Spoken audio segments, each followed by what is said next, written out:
여러분 안녕하세요. 자바스크립트에 대해서 배워보는 네 번째 시간입니다. 자, 이번 시간에는 이 값의 비교에 대해서 한번 배워보도록 할 건데요. 이제 값의 비교는 두 개의 값을 비교하기 위해 사용하고요. 참, true 또는 false가 결과값으로 나오게 됩니다. 자, 그럼 저희가 일단 두 개의 변수를 한번 먼저 선언해 볼게요. let a라는 변수에 50이란 값을 넣어줄 거고요. let b라는 변수에는 30의 값을 넣어줄게요. 이런 식으로 세마이콜론에서 맞춰주고요. 이렇게 a와 b가 있는데요. 이 값을 비교해보면 a와 b의 값을 이렇게 비교하면 이 결과가 어떻게 나올까요? 동등하지 않으니 이 결과는 false가 되겠죠? 그렇죠? 부등 연산자는 a와 b의 값이 같지 않다라고 하니까 이 결과값은 같지 않죠? 50과 30은. 그래서 true가 됩니다. 그렇죠? 일치 연산자를 비교하면 a와 b가 동일한가 이렇게 비교를 했을 때 이 결과값은 동일하지 않으니 false가 나오겠죠? 자, 그런데 여기서 궁금한 점이 하나 생기실 거예요. 이 동등 연산자와 일치 연산자의 차이는 뭘까요? 이 두 가지 점의 차이는요, 아주 간단합니다. 이 동등 연산자는 자료형을 비교하지 않아요. 자료형을 비교하지 않습니다. 일치 연산자는 자료형까지 맞아야 돼요. 한번 예시를 들어 드릴게요. 제가 예를 들어 c라는 값이 있다고 할게요. c 그리고 이 값은 문자열로 이번엔 50을 넣어줍니다. 50이라는 문자열이에요. 이제 이거는 숫자가 아닌데 문자열인데 이 a와 c 값을 이렇게 비교해주게 되면요. 동등연산자를 사용해서 비교하면 이 값은 비록 여기는 숫자고 여기는 문자열일지라도 true가 됩니다. 왜? 동등연산자는 자료형을 비교하지 않아요. 하지만 이거를 일치 연산자로 비교를 하게 되면 이 값은 false가 돼요. 왜? 자료형이 같지 않기 때문입니다. 자, 이런 식의 차이가 있고요. 자, 그 다음 비교 연산자가 있어요. 전 페이지에 선해놓은 A, B를 저희가 A, B, C를 사용해서 비교를 해볼 건데요. 자, 예를 들어서 A 값이 let A는 50 그렇죠? B 값이 30 C 값은 이번에 새로 선언해 줄게요. let C는 글씨가 좀 예쁘니까 다시 한번 let C는 그 다음에 let C는 그냥 한 70을 해줄게요. 이번에 숫자 70 이런 식으로. 자, 뭐 비교는 저희가 두 개만 할지라도 이렇게 선언해놓고 먼저 설명을 드릴게요. 자, 그래서 예를 들어서 A와 B를 저희가 값을 비교할 땐 이런 식으로 쓰고요. 이 값은 그렇죠. true겠죠? A는 B보다 크니까. 혹은 A가 예를 들어서 B와 같거나 이런 식으로 비교를 하게 되면 이 값은 true겠죠? 왜? A 50은 B보다 같거나 크니까. 그런데 A 이런 식으로 70을 비교하게 되면 C를 비교할게요. C A는 C와 같거나 크다 라고 했을 때 이 값은 false가 되겠죠. 왜? C는 70인데 A보다 더 크니까. 이런 식으로 비교를 할 수 있고요. 마찬가지로 우변보다 좌변이 작음.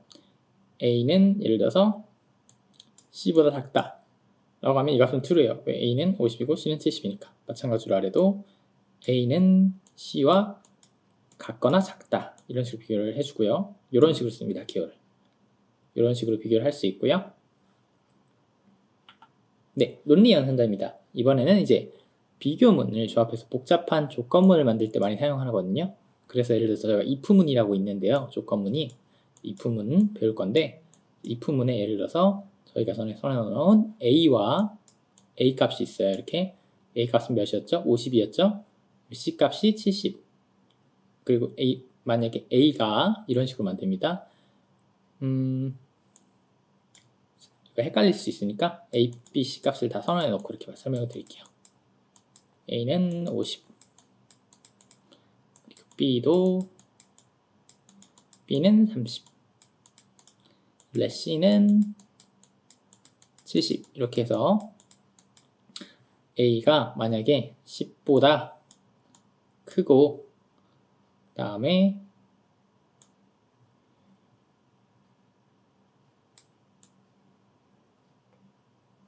크고 만약에 B가 50보다 작다면 이런 식으로 비교를 해주거든요. 그래서 비교 연산자는 왼쪽의 조건과 여기 나와 있는 오른쪽의 조건 이거를 AND 연산자라고 해요. 그래서 여기도 true고 이건 true죠. A는 여기도 true면 이런 식으로 비교를 해줍니다. 그래서 여기 중괄호 열고 닫고 중괄호 열고 닫고 있는 문장이 실행된다 이런 뜻인데 이런 식으로 지금은 이 부분만 집중해서 보시면 돼요. 왼쪽도 true고 오른쪽도 true면 안에 걸 실행한다 이런 식으로 비교할 때 많이 사용을 하고요. 만약에 이걸 or로 할게요. or if 다시 한번 만들게요. 제가 다른 비교 문장을 만약에 A가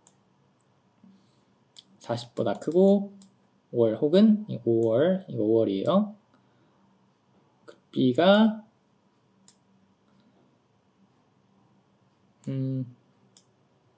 B도 40보다 이런 식으로 할게요. 그럼 이 문장은 어떻게 될까요? 비교가. 자, 이건 이렇게 되는 거예요. 만약에 왼쪽에 있는 문장이나 오른쪽에 있는 문장이 둘 중에 하나라도 true일 경우 여기가 true이거나 여기가 true이거나 둘 중에 하나 만족하면 돼요.